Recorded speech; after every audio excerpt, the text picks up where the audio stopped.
काशीम गोदावरीम तथा हरिक्षेत्रम कुरुक्षेत्रम श्रीरंगम सेतुबंधनम एवमाद्यसु तीर्थेषु भ्रममाणे इतस्ततः। मैंने सारी अग्नि पर भ्रमण किया, लेकिन मुझे कहीं शांति नहीं मिली। शांति नहीं मिली। और जानते हो शांति काहे ते कहें? ये कन्हैया की बहन का नाम शांति है। बोलो जय श्री कृष्ण। ये सबको नहीं मिलती है। हाँ, शांति जो है ना, शांत रहना। क्या हम शांत रह पाते हैं? थोड़ी देर बैठे मन उधेड़ बुन करता है, कहीं का मारा कहीं चला जाता है। हाँ, कभी कलकत्ता कभी लंदन, बोलो जय श्री कृष्ण, ऐसे चला जाता है। क्रिया मात्र रह जाती है। और एक कमरे में एकांत में नहीं बैठ सकते हैं। थोड़ा रिमोट उठाएंगे, टीवी चलाएंगे, फिर कहीं मोबाइल छेड़ेंगे। अब कोई नहीं होगा तो पड़ोसी से बात करेंगे। मेरा तो सब बेकार है, तुम तुम्हें काहे को छोड़े। बोलो जय श्री कृष्ण। तुम भी आओ, मेरी गली में इतनी देर हो गई, कहाँ थे? ये जो एक जगह शांति से बैठ नहीं सकते, वो कभी भी अपने मानव जीवन को कृतार्थ नहीं कर सकते। कथा सुनने के बाद आप सभी ऐसी आदत डालना कि हम किसी वस्तु के बिना, किसी व्यक्ति के बिना, बिना मनोरंजन के हम कितने घंटे एक जगह पर बैठ सकते हैं। ये अभ्यास हमें डालना चाहिए। यदि नहीं है, हमारा स्वभाव चंचल है, तो फिर इसको खत्म करना चाहिए। बोलो जय श्री कृष्ण। जो जितना बाहर अपने को, जितना जिसने बिखेर रखा होगा, उतना ही वो एकांत में नहीं बैठ सकता। ध्यान देना। इसलिए जहां जहां हमने फैलाया है, वहां से हमें अपने को खींचना है। आप लोग सुन रहे होंगे, मन में कह रहे होंगे बात तो बिल्कुल ठीक है, लेकिन अंदर से मनी राम कह रहे होंगे, हाँ तुम खूब सिर हिला हिला के सुनो, घर चलो, घर चल के बताएंगे कितना तुम मेरी बात को मानते हो। बोलो जय श्री कृष्ण। हाँ, वही चक्कर चालू हो जाते हैं। यहाँ कथा में ऐसा लगता है कि बस पूरी कथा उतर रही है। बोलो जय श्री कृष्ण। जय श्री कृष्ण। मैं सारी अग्नि पर गया, अहम तू पृथ्वी आतो, सारी पृथ्वी पर। कहां कहां गए? बोले पुष्करम चा, प्रयागम चा, काशीम गोदावरीम। कहीं मुझे शांति का दर्शन नहीं हुआ। सभी जीव अशांत हैं।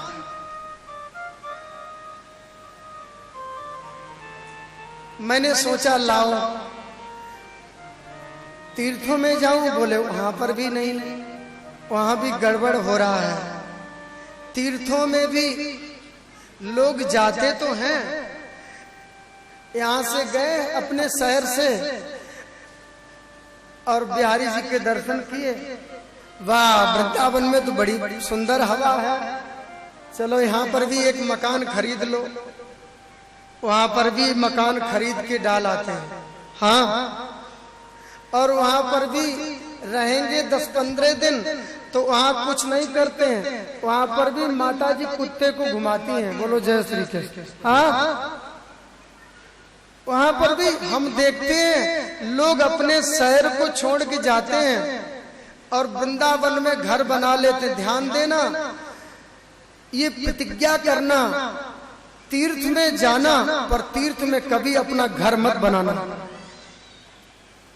किसी भी तीर्थ में कोई अपना फ्लैट मत खरीदना। तीर्थ में निवास करना बहुत बड़ा अपराध है। बोलो जय श्री कृष्ण। जय श्री कृष्ण। आपको लगता हो ये तो महाराज जी उल्टा बोल रहे हैं, हाँ सच कह रहा हूं। तीर्थों में रहने का उन्हीं का अधिकार है जो वास्तविक, जिनका बहुत ऊंचा उद्देश्य है। बोलो जय श्री कृष्ण। जय श्री कृष्ण। जिन्होंने सारे पापों को छोड़ रखा है। यदि तीर्थ में रहने के बाद हम मानसिक पाप भी करते हैं तो वज्र लेपो भविष्य की। रोशनी तो लेना चाहिए, पर ये नहीं बिजली घर में जाके कमरा बना लो। बोलो जय श्री कृष्ण। हाँ, ऐसा नहीं, पास में जाओगे तो जल जाओगे। तो तीर्थों में संत निवास कर सकते हैं, विषयी प्राणी तीर्थों में निवास करने का उसका अधिकार नहीं है। जो इंद्रिय जन विषयों में रमा है वो यदि तीर्थ में जाकर के रहेगा वो तीर्थ को भी विकृत करेगा। बोलो जय श्री कृष्ण। जय श्री कृष्ण। हाँ, लोग तीर्थ में जाके घर बना लेते हैं और वहां पर भी सवेरे उठ करके कुत्ते को घुमाते हैं। हम देखते हैं शहर में कुत्ते घुमाते हैं। आजकल कुत्तों पे बड़ी कृपा हो रही है। बोलो जय श्री कृष्ण। हाँ, बड़ी कृपा होती है कुत्तों पर। इतना प्रेम कर और ध्यान देना, जिससे ज्यादा हमारा लगाव होता है ना, तो अंत में उसका उतना चिंतन भी होता है। और अंत में जिसका चिंतन होता है तो फिर जाने के बाद फिर वही बनना भी पड़ता है। बोलो जय श्री कृष्ण। तो फिर फोटो खिंच रहा हो तो चेहरे को सुधार लेना चाहिए। हाँ, उसने कहा रेडी आप संभले नहीं, बाद में शिकायत मत करना। तुमने फोटो कैसा खींचा, चेहरा टेढ़ा मेढ़ा हो गया। अरे भैया हमने तो पहले कहा था सावधान हो जाओ, इसलिए फोटो खींचने का नंबर आए तो हम अपने चेहरे को पहले सुधार लें। अंतिम समय जब आए उससे पहले हमारे जीवन में जितनी विषय रागता है, इंद्रियों के प्रति जितने विषय हैं वो खत्म हो जाने चाहिए, अन्यथा जीव यूं ही भटकता रहता है। इसलिए संसार में मानव तन मिला है, ध्यान देना, किसी में उलझने के लिए नहीं है। हमें पति पुत्र पत्नी संबंध सारा समाज मिला, ये फंसने के लिए नहीं है, ये छूटने के लिए है। यदि अंत काल इनका ही चिंतन करते रहेंगे तो हमारी सदगति नहीं दुर्गति ही निश्चित है। बोलो जय श्री कृष्ण। जय श्री कृष्ण। ये अंत काले तु पुरुषः, ऐसा कार्य करें अंते या मति सागति, अंत में उस हरि का ही चिंतन है, दूसरा नहीं। एक मृगा के कारण भरत धरी दो देह, तुलसी उनकी कौन गति, जो घर घर करत सने। ध्यान देना, ये तीन चीजें अशांति देने वाली हैं। कौन कौन सी? और यही लगाव भगवान से हो जाए, काम बन जाए। दुनिया से की गई नफरत और दुनिया से की गई दुश्मनी और दुनिया से की गई मोहब्बत, ये तीनों ही अशांति के कारण है। बोलो जय श्री कृष्ण। बोलो जय श्री कृष्ण। जय श्री कृष्ण। ये तीनों ही बड़े खतरनाक हैं भैया।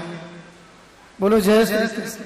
जय श्री कृष्ण। इसलिए हम कर्तव्य तो करें लेकिन किसी से कुछ चाहे नहीं, हम सेवा करें।